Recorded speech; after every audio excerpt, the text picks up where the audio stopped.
मेरी शादी एक नामर्द से हो गई थी, पर पता नहीं कैसे शादी के 6 महीने बाद ही मैं पेट से हो गई थी। और यह बात मेरी जिंदगी के लिए सबसे बड़ी सजा बन गई थी, क्योंकि घर पर तो मेरे साथ सिर्फ मेरे ससुर ही रहते थे। तो क्या मेरे ससुर ने मेरे साथ ये सब सोच सोच कर मेरे तो दिमाग ही फटा जा रहा था। कभी कभी सब कुछ इंसान की सोच से परे होता है, और मेरे साथ भी कुछ ऐसा ही हुआ। और जब मुझे पता चला यह बच्चा किसका है, तो मेरे सर पर आसमान गिर पड़ा। मेरा नाम सुजाता है। मेरी उम्र लगभग 38 साल हो चुकी है, पर अभी तक मेरी शादी नहीं हुई थी। हालांकि मेरे माँ बाप ने मेरे लिए बहुत रिश्ते देखे, मगर हर जगह से ना हो जाता, क्योंकि मैं बहुत सुंदर ना थी, और ना ही मेरा रंग अच्छा था, ना ही मेरे नैन नक्श। बचपन से ही मुझे सब बहुत चिढ़ाते थे। और मेरे ऊपर मेरी दो छोटी बहन थी, जो बहुत ही सुंदर थी। और जब मेरे लिए रिश्ते ना मिले, तब मेरे माँ बाप ने मेरी दोनों छोटी बहनों की शादी कर दी, क्योंकि वो तो भगवान के घर से एक अलग ही रंग रूप लेकर आई थी। मगर मेरे नसीब में तो भगवान ने ना जाने कितने इम्तिहान लिखे थे। पहले मेरी शादी कहीं नहीं लगती थी, और अब मेरे माँ बाप भी मुझे इस दुनिया से छोड़कर चले गए थे। अब मैं अपने घर में अकेली रह गई थी, क्योंकि अब तो मेरी बहनें भी पराई हो चुकी थी। अकेलेपन की वजह से अब मुझे भी किसी के साथ की जरूरत महसूस होती थी। मुझे अपनी जिंदगी में ऐसे साथी की जरूरत महसूस होती, जो मेरी तन्हाई को दूर करके मेरी जिंदगी को खुशियों से भर दे। पर मेरे घर में कोई था ही नहीं, और मेरी उम्र ज्यादा होने की वजह से मेरे लिए कोई रिश्ते भी नहीं आते थे। मेरे दिन कुछ यूं ही गुजर रहे थे कि एक दिन जब मैं बाजार गई, तो वहां मेरी बहुत पुरानी सहेली मिल गई। हम दोनों एक दूसरे से बहुत दिन बाद मिले थे। उसकी शादी हो चुकी थी, और उसके बच्चे भी हो गए थे। उसने अचानक मेरी शादी के बारे में पूछा, तो मैंने उसे सब कुछ बता दिया। बातों ही बातों में उसने मुझे बताया कि उसका एक भाई है, जिसकी उम्र लगभग 42 साल के करीब है। उसकी शादी हुई थी, पर उसकी पत्नी इसलिए उसे छोड़कर चली गई, क्योंकि उसका भाई अपनी पत्नी को एक खुशी नहीं दे सकता था। मेरी सहेली के घर में पैसे रुपए की कोई कमी नहीं थी। बस एक कमी थी, तो वो उसके भाई के बारे में, कि वह औलाद पैदा नहीं कर सकता था। अभी वहां मुझसे यही सब बातें कर ही रही थी कि मेरे मुंह से अचानक निकल गया कि तुम अपने भाई की शादी मुझसे करवा दो, और मैं तुमसे वादा करती हूँ कि मैं तुम्हारे भाई को छोड़कर कहीं नहीं जाऊंगी, और ना ही उन्हें किसी बात के ताने दूंगी। मेरी बात सुनकर मेरी दोस्त हैरान हो गई। उसने कहा, इतनी बड़ी सच्चाई जानते हुए कि मेरा भाई कभी बाप नहीं बन सकता, तब भी तुम मुझसे शादी करने के लिए तैयार हो? मैंने उससे कहा कि इस तरह अकेले जीने से तो अच्छा है कि मैं तो तुम्हारे भाई का सहारा बन जाऊं, और वो मेरा सहारा बने। आखिर मैं कब तक अकेली रहूंगी? मेरा हाल तो ऐसा है कि अगर मैं मर जाऊं, तो किसी को कानो कान खबर नहीं होगी। मेरी सहेली मेरा यह फैसला सुनकर तो बहुत खुश हुई, क्योंकि उसके घर में किसी औरत की जरूरत थी। उसकी माँ बहुत पहले ही गुजर चुकी थी। उसका भाई अपने बूढ़े बाप के साथ रहता था। उसने कहा, ठीक है, मैं यह बात अपने भाई से पूछकर बताऊंगी। वैसे तुम शादी को पक्का ही समझो, क्योंकि मेरे भाई को तुम्हारे ही जैसे किसी साथी की जरूरत है। 1 से 2 दिन गुजरने के बाद मेरी सहेली मेरे घर आई, और वह बहुत खुश थी। उसने कहा, भैया शादी के लिए तैयार है, पर उनकी एक शर्त है। मैंने घबराकर पूछा कि क्या शर्त है? उसने कहा, बस यही कि उसका भाई ये चाहता है कि दुनिया को उसके नामर्द होने की बात कभी पता न चले। मैंने कहा, बस इतनी सी बात? तुम और तुम्हारे भाई इस बात के लिए बेफिक्र रहो। मैं भला क्यों दुनिया को बताने जाऊंगी कि मेरा पति नामर्द है। अगले कुछ दिनों में मेरी और समीर की शादी बड़े धूमधाम से हो गई। लोग तो यह देखकर हैरान थे कि कल तक जिसके लिए रिश्ते नहीं मिल रहे थे, आज उस अकेली लड़की का कैसे इतना अच्छा रिश्ता मिल गया। मैंने ये बात अपनी बहनों को भी नहीं बताई थी कि मेरा पति नामर्द है। मेरे पति का यह राज मेरे सीने में दफन होकर रह गया था। मैं दुल्हन बनकर समीर के घर गई तो यह देखकर हैरान थी कि समीर का घर तो एक आलीशान बंगला था। मैं अपनी शादी से बहुत खुश थी क्योंकि मैंने तो सपने में भी नहीं सोचा था कि इतने अच्छे घर में मेरी शादी होगी। मेरा कमरा बहुत अच्छे से सजाया गया था। मैं सुहाग की सेज पर बैठी हुई अपने पति समीर का इंतजार कर रही थी। जब समीर कमरे में आए तो उनके अंदर एक झिझक थी। शायद वह अपने अंदर की उस कमी को लेकर परेशान थे, पर मैं एक समझदार औरत थी, इसलिए मैंने ही पहल की और उनका हाथ पकड़कर उन्हें यकीन दिलाया कि यह बात कभी भी हमारे कमरे से बाहर नहीं जाएगी और न ही मैं आपको इस बात के लिए कभी कुछ कहूंगी। मेरे इतना कुछ कहने और समझाने के बाद समीर का चेहरा खिल उठा। उन्होंने मेरा हाथ चूमते हुए मेरे हाथों में तोहफे के रूप में अंगूठी पहनाई और कहने लगे कि तुम्हें देखकर लगता है कि अब मेरी जिंदगी में मुझे सब कुछ मिल गया है। मुझे भी कुछ ऐसा ही लग रहा था कि मैं अपनी जिंदगी में बहुत खुश हूँ, मगर मुझे क्या पता था कि आने वाले वक्त मेरे लिए, मेरी जिंदगी के लिए नुमाइश साबित होगा। मैं और समीर अपनी जिंदगी में बहुत खुश थे। समीर ने मुझे इतना प्यार दिया कि मैं उनके साथ बहुत खुश थी। समीर ने मुझे अपनी पहली पत्नी के बारे में सब कुछ बताया। उन्होंने बताया कि जब काफी दिनों तक उसे बच्चा पैदा नहीं हुआ तो डॉक्टर को दिखाया गया। डॉक्टर ने समीर में बहुत सी कमियां बताई और जब यह बात समीर की पहली पत्नी को पता चली कि वह कभी बाप नहीं बन सकता तो वह उसे छोड़कर चली गई। समीर ने बताया कि दूसरी शादी के बारे में उन्होंने इसलिए नहीं सोचा कि दूसरी पत्नी भी अगर मुझे छोड़कर चली गई तो मुझे यह सदमा बर्दाश्त नहीं होगा। लेकिन मैंने सब कुछ जानते हुए इनसे शादी की, अपनी ख्वाहिश का इजहार किया था, इसलिए उन्होंने मुझसे शादी की। मेरे दिल में भी बच्चे की तमन्ना थी, पर मुझे यह बात बहुत अच्छे तरीके से पता थी कि मेरा पति मुझे औलाद नहीं दे सकता। इसलिए मैंने औलाद की ख्वाहिश को अंदर ही अंदर मार दिया था और समीर को यकीन दिलाया कि मैं आपसे कभी बच्चे की ख्वाहिश नहीं करूंगी। हर गुजरते दिन के साथ मैं समीर के घर में अपनी जगह बनाती जा रही थी। मैं समीर और उनके पिता की खूब सेवा करती। शाम के वक्त हम सब एक साथ बैठकर चाय पीते। समीर को ऑफिस से आने में लेट हो जाता, इसीलिए मुझे बोरियत महसूस होती तो मैं अपने ससुर जी से बातें करती। उनका भी दिल बहल जाए और मेरा वक्त भी गुजर जाता। मेरी शादी को 6 महीने गुजर चुके थे, पर कुछ दिनों से मुझे महसूस हो रहा था कि मेरी तबीयत कुछ ठीक नहीं है। एक दिन हम सब खाने की टेबल पर बैठे हुए थे, तभी अचानक मुझे चक्कर सा आ गया और मैं गिरते गिरते बची। मेरी हालत देखकर समीर ने मुझसे कहा कि लगता है कि बहुत कमजोर हो गई हो, अपने खाने पीने का ख्याल नहीं रखती हो। ठीक है, खाना खाने के बाद हम तुम्हें डॉक्टर के पास लेकर चलेंगे ताकि तुम्हें डॉक्टर कुछ ताकत की दवाइयाँ दे दे और खाना अच्छी तरीके से खाने लगो और तुम्हारे अंदर की कमजोरी भी दूर हो जाएगी। मैं डॉक्टर के पास नहीं जाना चाहती थी, पर समीर ने मेरी एक न सुनी।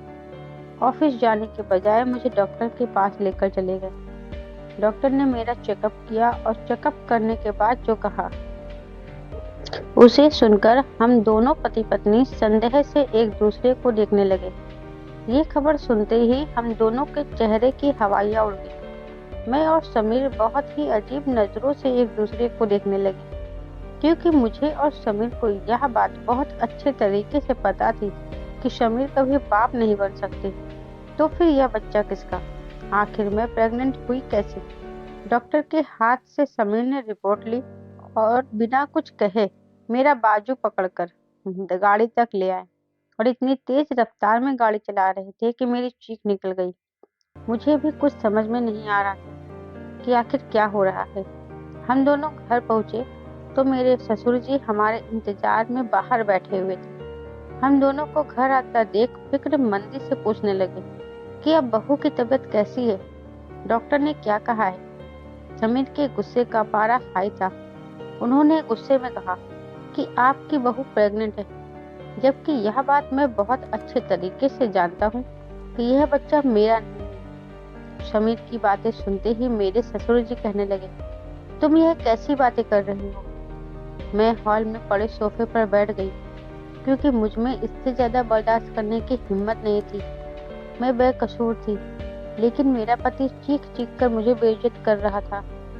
समीर की बात सुनकर मेरे ससुर जी गुस्से में कहने लगे, थोड़ा सोच समझकर बात किया करो, और इस तरह अपनी पत्नी पर इल्जाम लगाने से पहले कुछ तो शर्म करो। अपने ससुर की बातें सुनकर मुझे थोड़ी हिम्मत मिली, और मैंने रोते हुए कहा कि मैं नहीं जानती कि यह बच्चा मेरे पेट में कैसे आया, लेकिन मैं इतना जरूर जानती हूँ कि आपके सिवा मेरी जिंदगी में कोई नहीं है। समीर ने गुस्से में कहा, तो मैं चुप रही। आज मुझे समझ में आया कि आखिर तुम्हारी शादी क्यों नहीं हो रही थी, और तुमने मुझसे शादी के लिए इसलिए हाँ कहा क्योंकि तुम्हें अच्छी तरीके से पता था कि मैं कभी बाप नहीं बन सकता, इसलिए तुम्हारे हर जुर्म को बर्दाश्त कर लूंगा। लेकिन तुम गलत थे, क्योंकि मैं इतना बेवकूफ नहीं हूँ कि किसी और के बच्चे को अपना नाम दूं। इसलिए बेहतर यही होगा कि तुम अभी और इसी वक्त अपना सामान उठाओ और यहाँ से चली जाओ। मेरे ससुर जी ने समीर को समझाने की बहुत कोशिश की। मैंने भी समीर की विश्वास दिलाने की पूरी कोशिश की, पर समीर गुस्से में पागल हो चुका था। वह कुछ भी जानना और समझना नहीं चाहता था।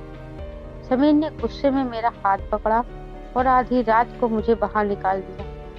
मैं रोते बुलकते अपने घर वापस आ गई। मेरा और समीर का रिश्ता जहाँ से शुरू हुआ था, शायद वहीं पर खत्म होने वाला था। यह सब सोचते सोचते मेरी तबीयत बिगड़ रही थी, पर मुझे अभी भी समीर की परवाह थी, क्योंकि मैं उससे बहुत प्यार करती थी। मैं सारी रात रोते ही रह गई, और रोते रोते न जाने कब मेरी आंख लग गई, मुझे पता ही नहीं चला। मेरी आंख उस वक्त खुली जब दरवाजे पर दस्तक हुई। मैंने दरवाजा खोला तो सामने मेरी ननद पड़ी थी। मैं रोते हुए उसके गले लग गई। रोते रोते मैं उससे कह रही थी कि मैं बेकसूर हूँ, और मुझे नहीं पता था कि ये बच्चा मेरे पेट में कैसे आया। मेरी सहेली, जो मेरी नंद भी थी, वहां मुझे समझाते हुए कहने लगी, तुम चिंता मत करो, सब कुछ ठीक हो जाएगा। मेरी सहेली ने मुझे समझाकर चली गई। मुझे अपनी सहेली की बात पर बिल्कुल भी यकीन नहीं था। आखिर यह सब बात वो कैसे ठीक कर सकती थी। मैं बहुत परेशान थी। मेरा तो जैसे दिमाग ही काम नहीं कर रहा था। बहुत सोचने विचारने के बाद मेरे दिमाग में यह बात आई कि कहीं मेरे ससुर ने तो मेरे साथ कुछ गलत नहीं किया, क्योंकि शादी के बाद मेरी जिंदगी में समीर के अलावा अगर कोई और मर्द था तो वह मेरे ससुर जी ही थे। पूरे दिन रात वही मेरे साथ रहते थे। समीर तो ऑफिस से घर आने में कभी कभी रात के 2 भी बजा देते थे।